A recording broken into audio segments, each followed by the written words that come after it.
নমস্কার সকলকে আমার চ্যানেল কৌশিক সরকার আর্টে স্বাগত। তো আগের ভিডিওতে আমি একটা রাখি বন্ধন স্পেশাল কম্পোজিশন এঁকেছিলাম, আর আগের ভিডিওতে আমি শুধু আউটলাইন এঁকেছিলাম ওই ছবিটির। তো আজকের ওই ছবিটির আমি কালার করব। তো চলো আজকের ভিডিওটা শুরু করি।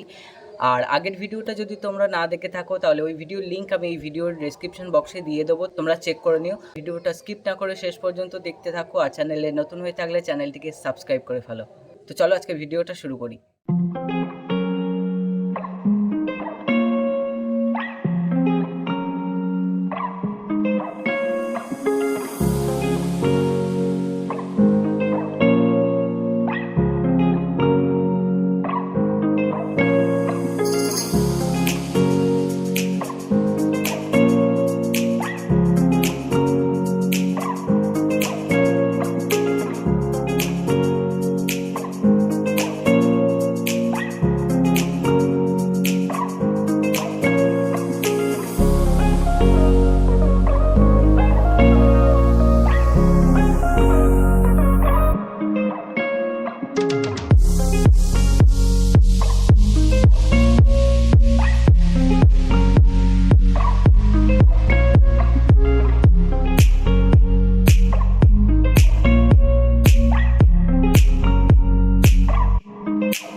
ভিডিওটা কেমন লাগলো কমেন্টে জানাও, আর যদি ভিডিওটা ভালো লেগে থাকে একটা লাইক করে দিও, আর চ্যানেলটি সাবস্ক্রাইব না করে থাকলে চ্যানেলটিকে সাবস্ক্রাইব করে দিও। তো দেখা হচ্ছে পরের ভিডিওতে। সবাই বাড়িতে থেকো, সুস্থ থেকো, টাটা, বাই বাই।